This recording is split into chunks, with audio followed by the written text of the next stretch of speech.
Bonsoir à toutes et à tous et bienvenue sur une nouvelle vidéo du pôle des étoiles de Nancy. Lors de nos soirées d'observation, nous voyons quelquefois une étoile filante. Ces petites poussières amenées par les comètes laissent apparaître un petit trait de lumière très rapide. Faites un vœu, on ne sait jamais. Plus rarement, c'est un bolide qui traverse le ciel. Il nous apparaît beaucoup plus lumineux et il illumine le ciel durant plusieurs secondes, voire quelques minutes. Il s'agit d'un morceau d'astéroïde pouvant mesurer de quelques millimètres à plusieurs centimètres, voire 10 km. Salut les gars! Peut-être tombera-t-il au sol pour devenir une météorite. En 2013, une équipe de chercheurs de l'Observatoire de Paris, du Muséum national d'histoire naturelle, de l'Université Paris-Sud et Aix-Marseille a créé le programme FRIPON, Fireball Recovery and Interplanetary Observation Network, soit un réseau d'observation de gros bolides d'origine interplanétaire. L'idée est d'utiliser des caméras qui surveillent le ciel 24 heures sur 24.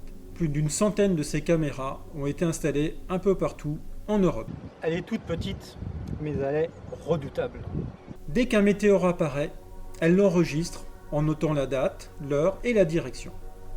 Ainsi, par recoupement, nous pouvons déterminer la trajectoire du bolide et la région où l'objet aurait peut-être atteint le sol. Ensuite, des équipes de chasseurs de météorites de l'organisation Vigiciel partent à sa recherche, aidés par des bénévoles passionnés. Environ 5000 détections ont déjà été enregistrées. Quelques météorites ont pu ainsi être retrouvées.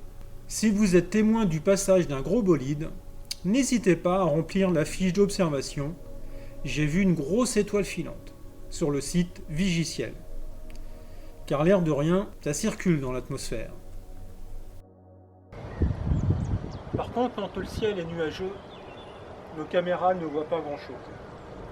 Alors c'est pour ça qu'on a installé ces petites antennes radio. Car il y a un radar, le radar Grave, qui couvre toute la surface de la France et qui est utilisé pour suivre la trajectoire des satellites qui sont en orbite basse. Et donc il suffit d'avoir une petite antenne branchée à un récepteur qui est sur la fréquence du radar. Et à chaque fois qu'un bolide ou une petite étoile filante traverse l'atmosphère, eh bien le petit trait lumineux réfléchit les ondes radio émises par le radar. Et après, le système de réception donc, reçoit le signal et ça permet de pouvoir faire du comptage d'étoiles filantes, la détection de gros bolides et surtout l'avantage, eh bien, c'est qu'on peut faire grâce à cette antenne des mesures précises de la vitesse de ces bolides. Vous pouvez suivre l'aventure des caméras Fripon sur le site fripon.org. Il est en anglais, désolé, mais vous avez accès à la base de données des caméras et des antennes radio. Ainsi, vous pourrez suivre toutes les détections. Retrouvez également plein d'informations sur le site Vigiciel. Et quel est l'intérêt d'utiliser tout ce système de surveillance et d'observation de météorites? Eh bien, ça permet de faire des statistiques sur le nombre de petites étoiles filantes, mais surtout de gros bolides. Et surtout, ça permet de pouvoir noter leur direction. Et comme il y a un très grand nombre de caméras un peu partout, eh bien, on peut repérer éventuellement l'endroit où serait tombée la météorite. Et pourquoi on s'y intéresse?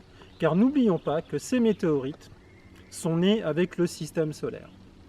Donc elles sont un petit peu les témoins de la naissance de nos jolies planètes, et peut-être même qu'elles auraient participé à l'apparition de la vie sur Terre. Je t'aime, grand-mère. Voilà, cette vidéo est terminée. Nous vous souhaitons de très belles nuits étoilées et nous vous disons à bientôt pour une nouvelle vidéo du pôle des étoiles de Nancy.